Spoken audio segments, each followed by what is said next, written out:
Denim-wrapped nightmares, what is happening?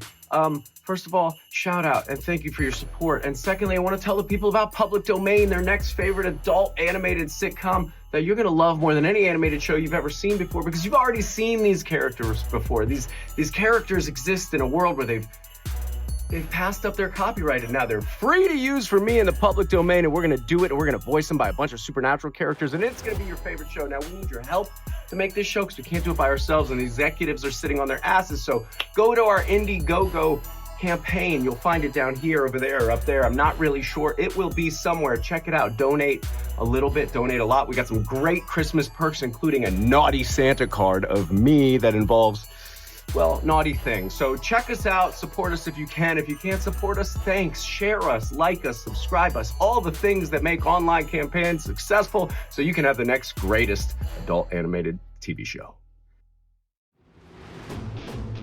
Welcome to Denim-wrapped Nightmares, Tipsy Exchange podcast, where we explore the supernatural series, episode by episode.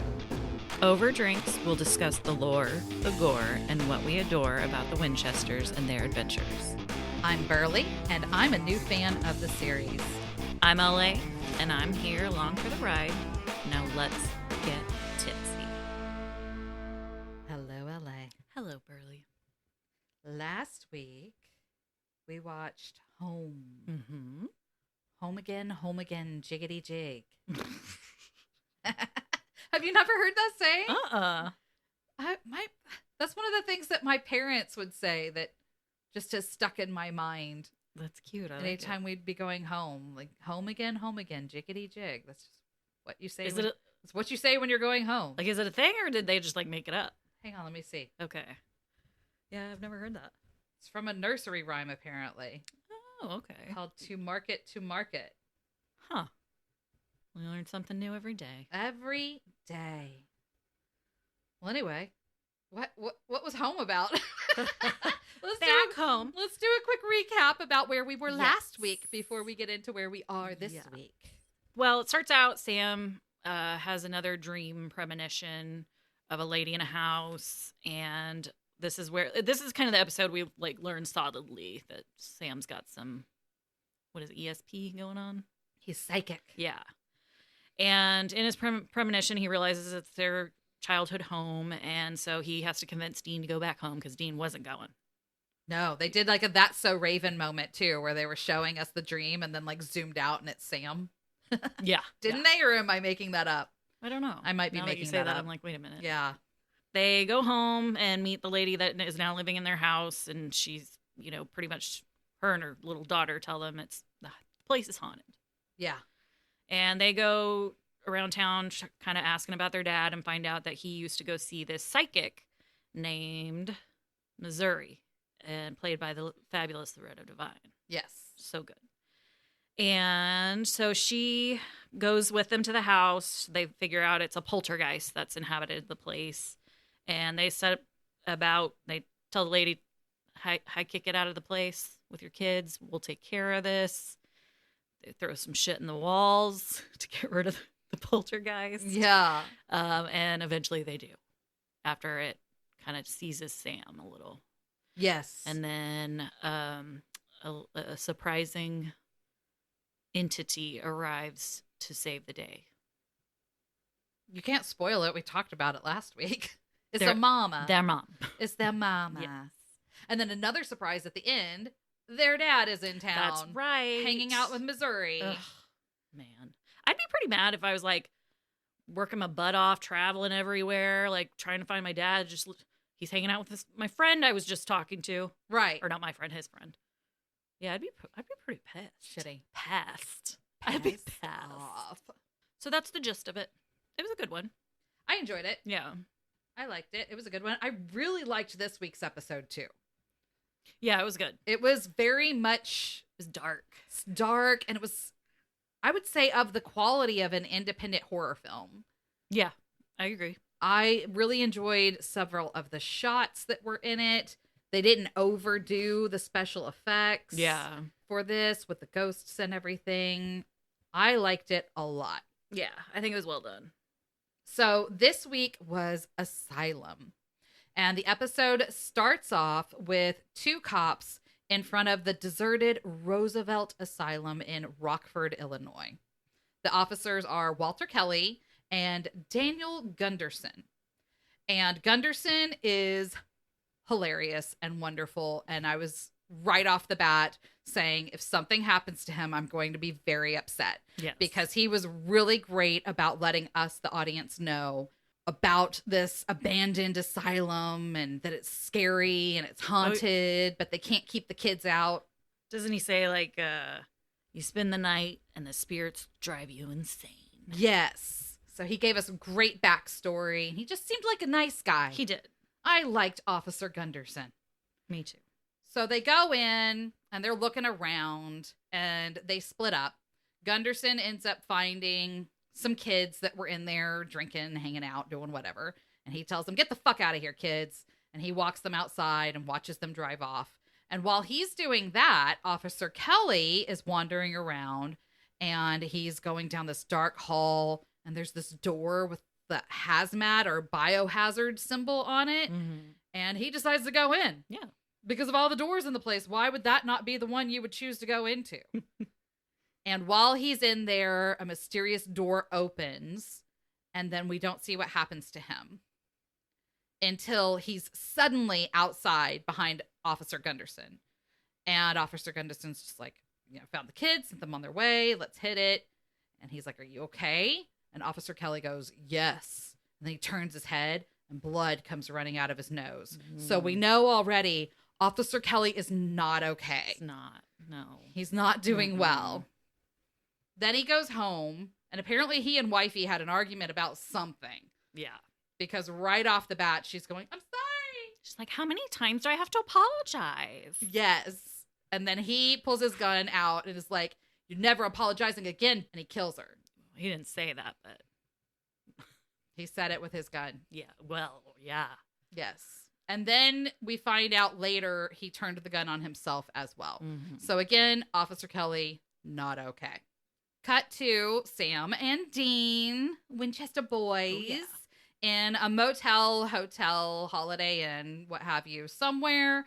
And they're going through their dad's journal. They're apparently reaching out to some of their dad's contacts, basically trying to find out, has anybody seen John Winchester? Where is this guy? And they haven't been able to find any leads. And then Dean's phone starts ringing. And so he's looking for his phone, and then it stops ringing, and it turns out it was a text message all along. Which confused me, I'm going to say. And it's coordinates. And Dean, being Daddy's little soldier, is like, let's go. Dad is sending us on a job. Let's go.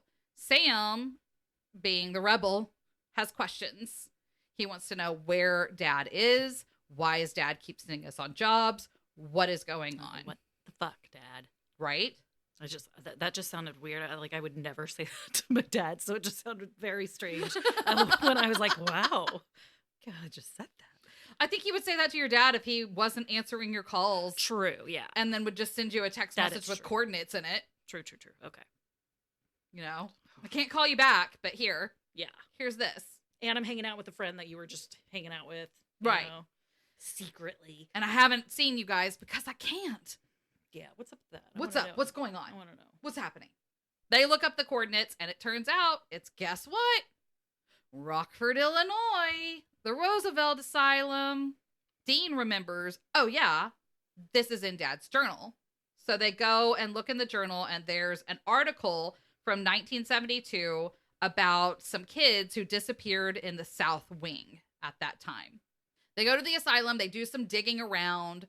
They're in the South Wing, they're in the office, and they find a sign about the chief of staff, who was Sanford Ellicott. And they're just like, okay, so we've got a name, we've got something to start with, let's do some research into that. Then they track down Ellicott's kid, I think it was his son. It was his son or his grandson, James Ellicott, who's also a psychiatrist. I guess it runs in the family. And Sam goes and has an appointment with the doctor. And during the appointment, the doctor says something about, okay, if you're a history buff, there was a big riot that happened at Roosevelt Asylum. And it turns out that there were multiple people killed, including this Sanford Ellicott, chief of staff doctor guy, and that his body was never found. And that there were other bodies that were never found, which is just creepy. Weird, yeah. And I don't think they said that it burned down or anything. I think they just said that there was a riot and the bodies weren't found. Yeah. So what happened to them? Right. I guessed that somebody ate them. But spoiler warning, I was wrong. Just in case anybody else was thinking the same thing as me. Because I'm apparently demented. No. So the guys decide, okay, well, obviously, if we want to stop this haunting, if we want to stop these kids from going missing, we need to go find these bodies and salt and burn them. Burn that body. They go back to the asylum, and there is a girl there with her little boyfriend, and they've been wandering around the asylum, and they've gotten split up.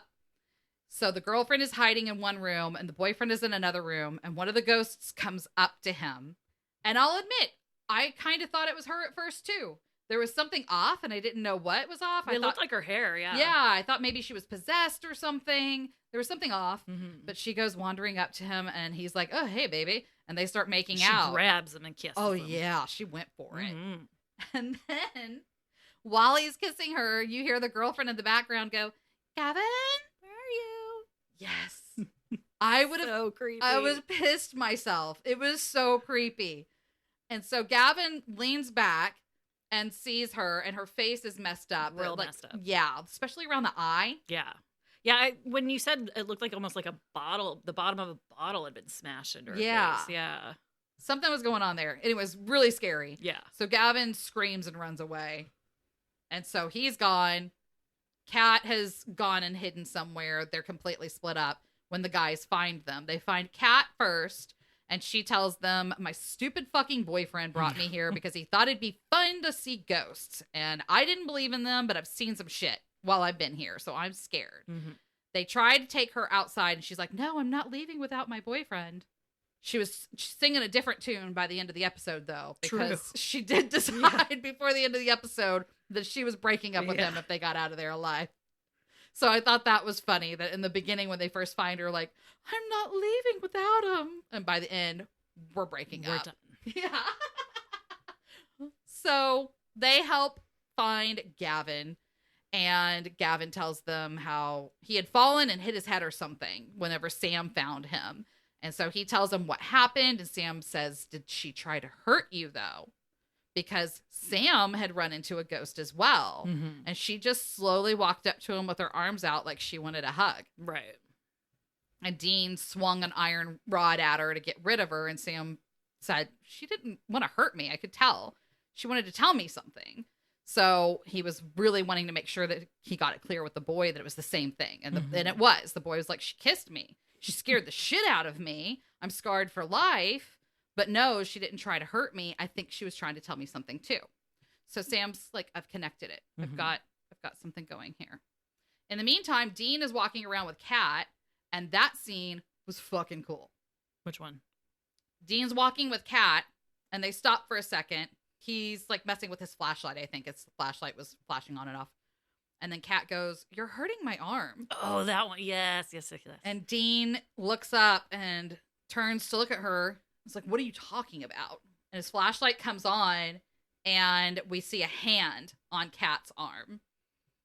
And they had to have sped it up or something because something pulls Kat into a room and the door slams around behind her. It was like, it's like they whipped her around and like just not even drag, like in the air pulled her into the room. It was cool. Yeah. It was super fast. We watched it 2 or 3 times, but it was a very cool shot. This was one of those shots where I immediately was going, this is movie quality. Indie movie, but movie quality nonetheless. And then I remembered what we learned in our pilot episode, that this is all low budget. Mm-hmm. So kudos to everybody on this episode. I thought y'all did great. So Sam and Gavin come and find Dean trying to break into this door to help Kat. And Sam tells her, don't fight it. Just face him. He just wants to tell you something. So Kat follows Sam's advice. Well, yeah, because there's another ghost in there with her with a messed up eye. Yes. I forgot that part. Yeah. Yes. So the ghost pulled her into the room because that's where they were. So she follows Sam's advice and the ghost tells her room 137.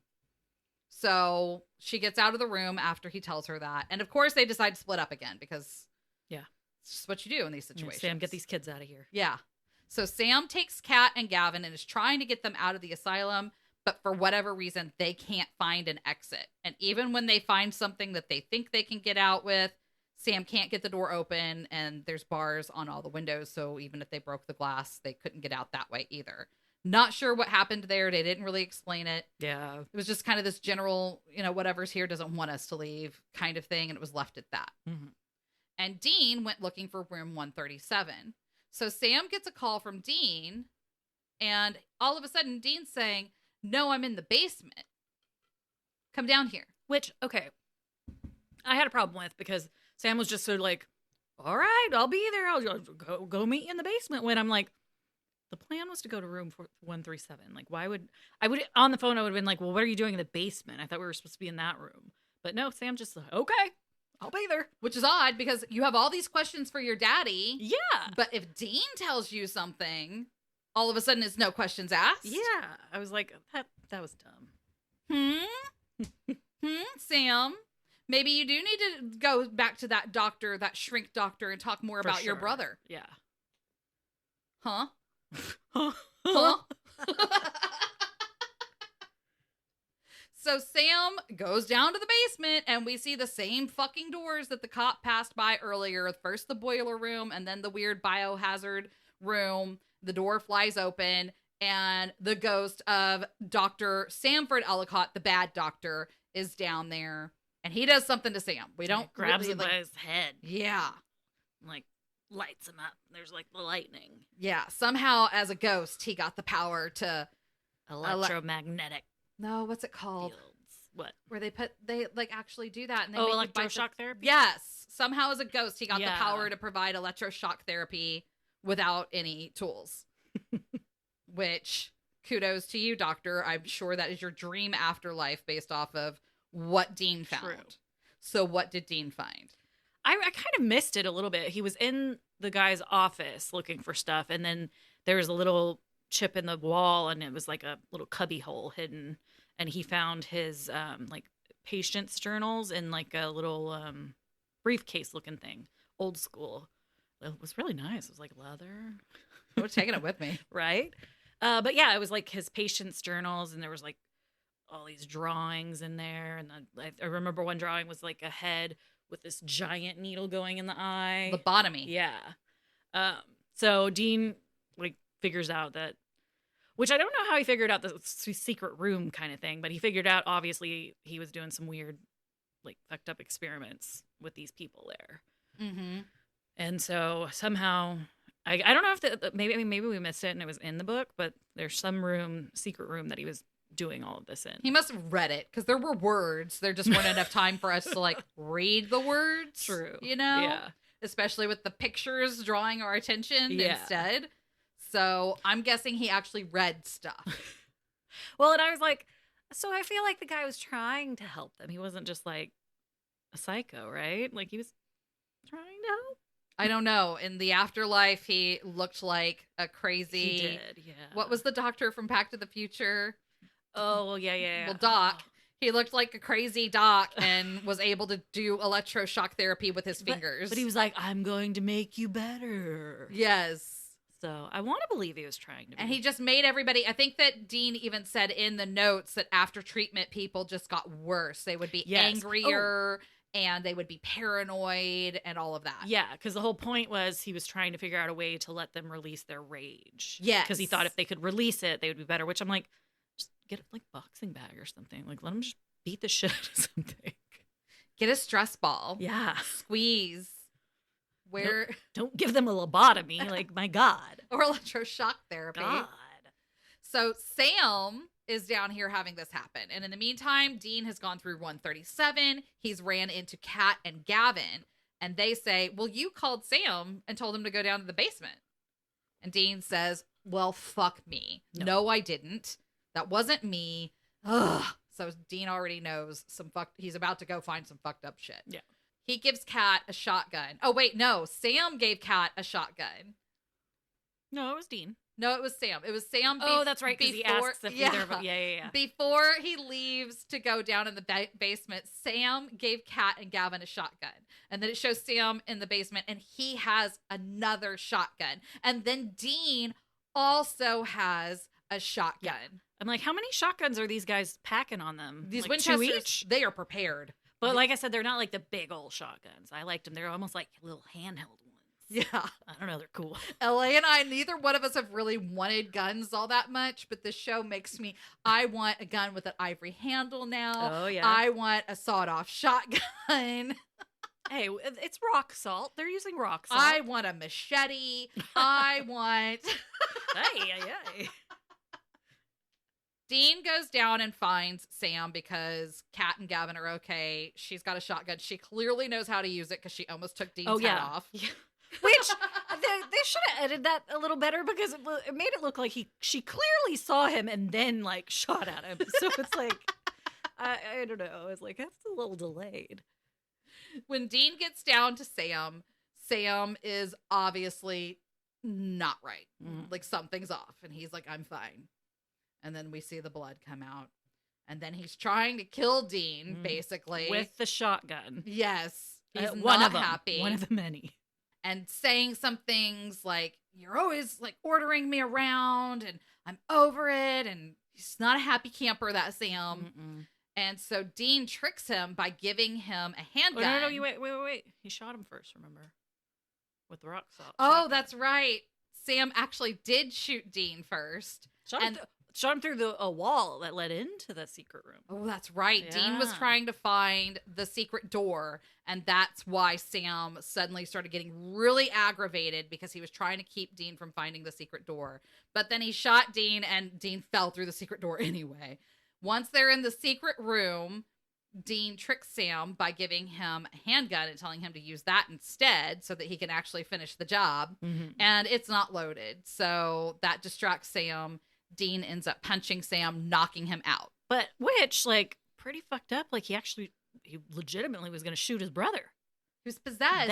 Well, no, but I thought it was like, it let their rage out. He was really angry, I guess. Yeah, he secretly hates Dean. But I mean, also, I think he was trying to protect him from going in that room because the doctor didn't want him to come in. That's what I thought. Yeah, I was under the impression that the doctor was somehow influencing Sam to stop Dean from coming in. That's what I thought. Okay. I could be totally wrong. No, you're probably right. Once Dean gets Sam knocked out, he actually finds Dr. Ellicott's body, and it was disgusting. Oh, yeah. It was little hair. Part of his hair was sticking out of the door. It wasn't a skeleton. Mm-mm. It was still kind of meaty. Yeah. So I just imagine it smelled. Oh, and yeah. Jensen Ackles definitely let us know that in his performance that it stank. So it stank. It stank. He salt and burns it, but before he can light it on fire, the ghost of Dr. Ellicott comes out of nowhere and is like, I'm going to make you better. ooh. And he like grabs Jensen Ackles' face, Gene's face, I should use the character, grabs his face and is electrocuting him as well. And I thought it was a nice touch that there was an electricity line because Dean's mouth was open. And where his thumbs were on Dean's cheeks on either side, they were connected inside Dean's mouth. Yeah. It wasn't the greatest special effects. No, but it was good. But I still thought it was a nice touch that we could see that it was electricity at this point. Because before, whenever he grabbed Sam, I wasn't positive what happened whenever he grabbed him. But now we can see it's electricity. He's actually doing electroshock on them. Luckily, Dean is able to grab his lighter and toss it on the bones anyway, even though he's being attacked. Yeah.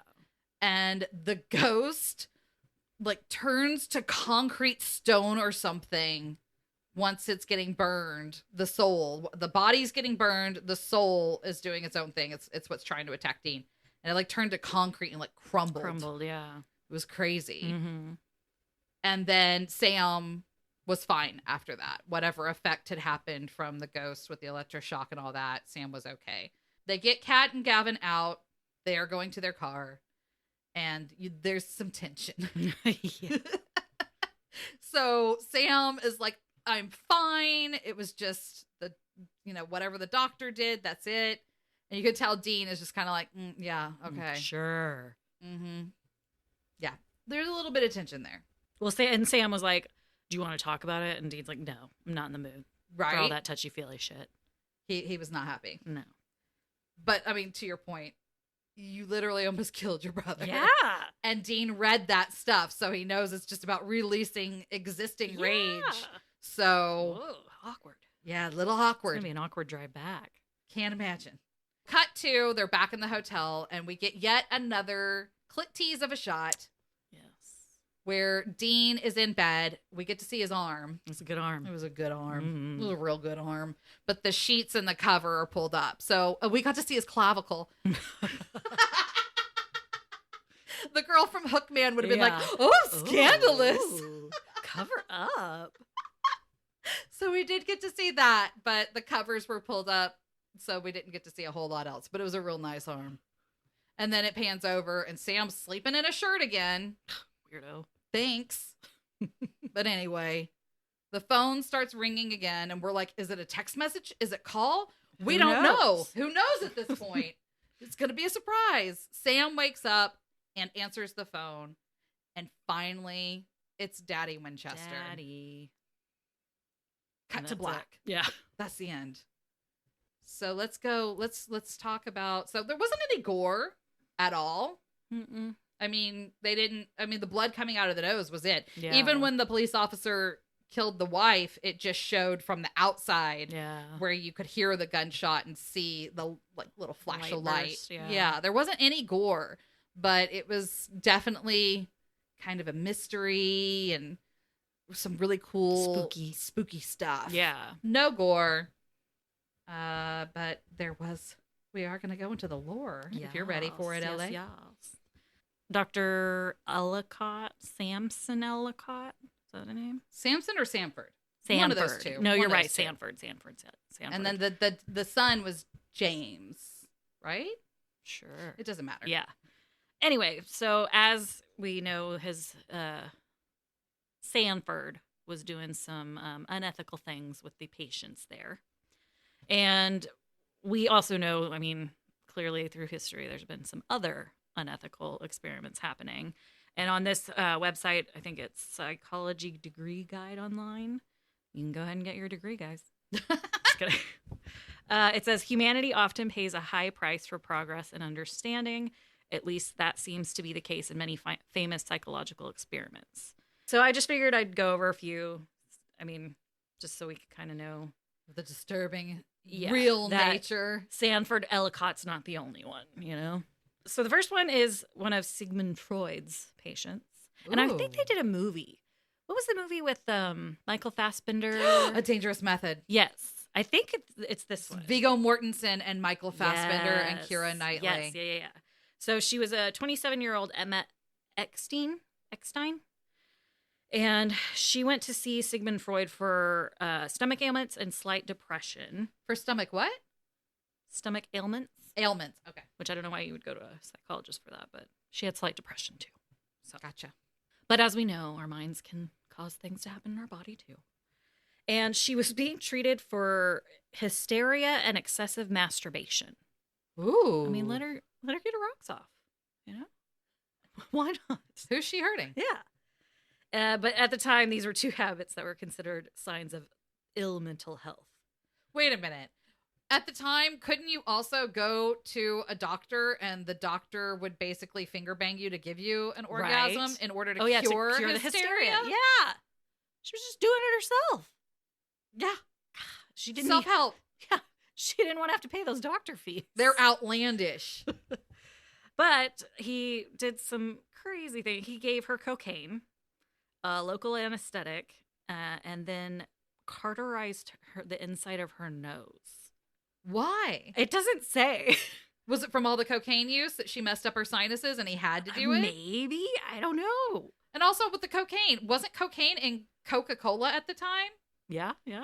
But it says here, he treated her for 3 years, and we still don't know exactly what his intentions were with her. I think he was just fucking with her. Well, in the like movie, a sicko. There's a lot of spanking. Oh, yeah, that's right. I don't remember who does the spanking. I think it was Fassbender. I can't remember who he played, though. Oh, and she liked it. Mm-hmm. Oh, my God. Now I want to watch it. I got to watch it again. Yeah. Another one is Dr. Laura Bender. She was at Creedmoor Hospital in New York in the 1960s, and she is a sweet lady, subjected a lot of children to electroshock therapy. For what? She chose her patients through like an interview process, and she would apply a bit of pressure to the child's head as they sat in a large group. And any child with the pressure that showed I'm sorry. Any child who moved with the pressure, she felt they were showing early signs of schizophrenia. Oh my God. Yeah. Like, what? Why would you not move if somebody's applying pressure to your head? But that's insane. She believed it was a revolutionary therapy and was going to help with social issues, but she never showed any after she was reported, she never showed any sign of sympathy toward the children, and she had used it on probably 100 children, and one of the youngest was 3 years old. Oh my God. Yeah. Sick bitch. Your brain isn't even really developed yet. Yeah. Ugh. And then this one, I got this one confused with Project MK Ultra. I think it's probably similar. This is Operation Midnight Climax, which I like that name. I'll take a good midnight climax anytime. I'll take on that operation. In the 50s, the CIA sponsored mind control research, and this one was dubbed Operation Midnight Climax, and they were studying the effects of LSD on people, but it was non-consenting individuals in San Francisco and New York. They lured people from, like, as far as prostitutes, safe houses, and they were just slipped the substance, and then they were monitored behind a one-way glass. They did it for over a decade, and it did give them extensive knowledge on topics such as mind-altering drugs, surveillance technology, and sexual blackmail. Yikes. Yeah. But it was shut down in 1965, and then the MK Ultra was in 53 to 73, and that was where our government, they basically kind of did the same thing, but they were trying to develop chemical materials capable of employment in clandestine operations. They gave people unknowing subjects. So, like, these people didn't know what they were getting into. And they were given mind-altering drugs, sensory deprivation, verbal and sexual abuse, extreme isolation, hypnosis, and other forms of torture. Damn. Yeah. And most of the subjects they found at universities and in hospitals and prisons. And this was real fucked up. Government-sponsored. Yeah. Yikes. But it was finally shut down by Congress. Thanks. Finally. After a decade, though, you said, right? From 53 to 73. Oh, my God. Yeah. This one, I don't know. It's kind of a monstrous thing to do, but it's called the Monster Study, which I thought it was going to be like somebody trying to do like a Frankenstein something or other, you know? Like mind control? No, I don't know what I thought of it. I just feel like they should have came up with a different name for this one. Oh, okay.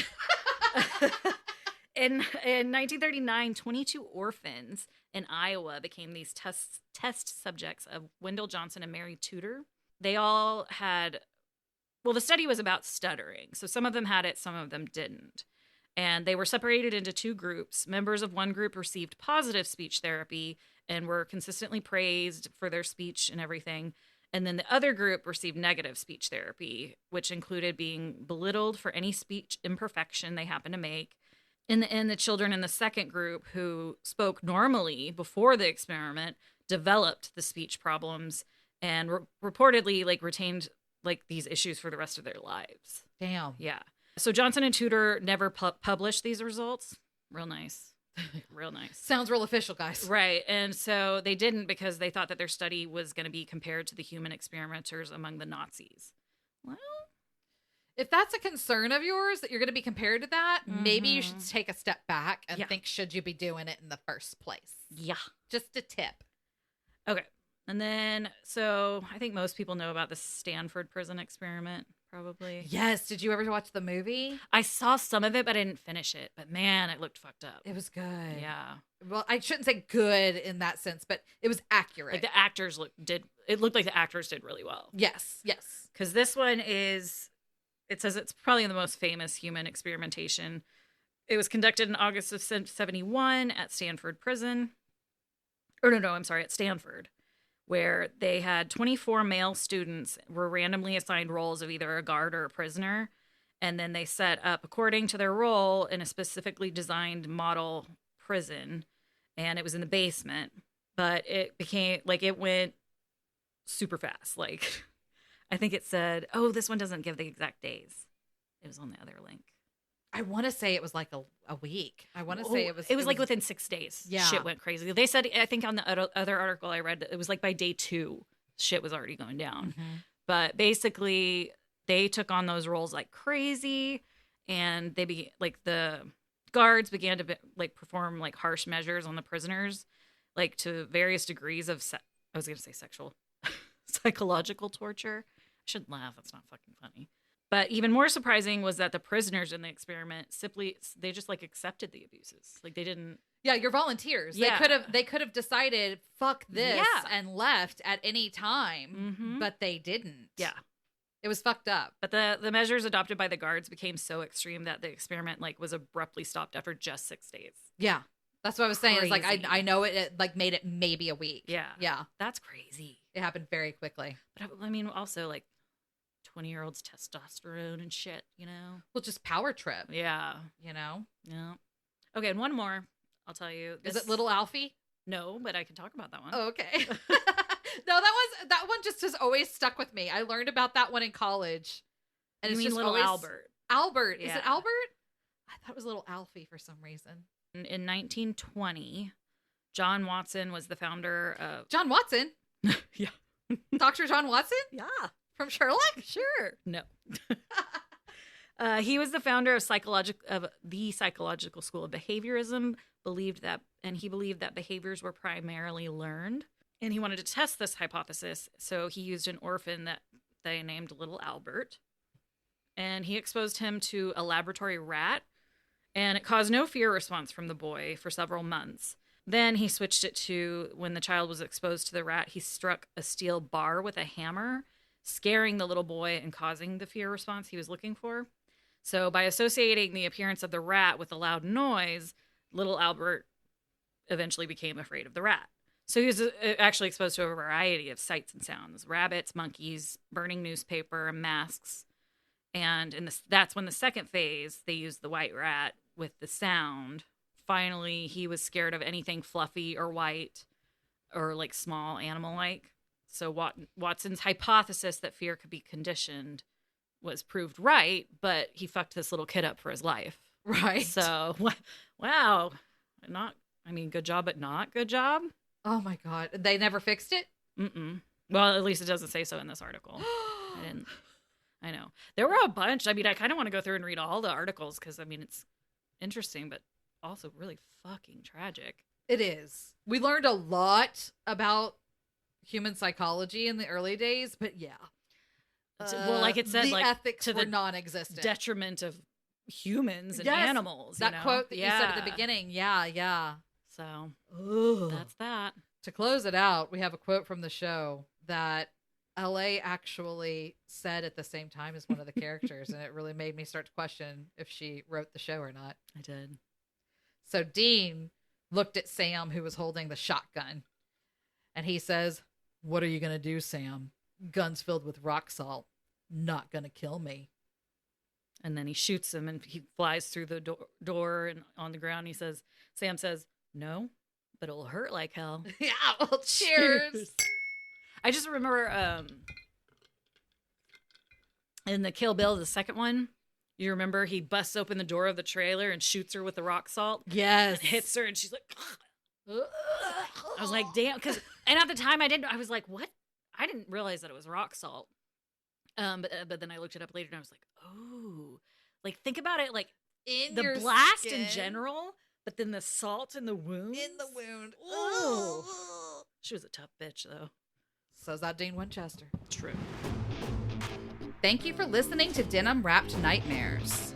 Follow us on Twitter or Instagram, leave a review, and let us know how we can get involved in the fandom. This was fun. Jerk. It always is, bitch.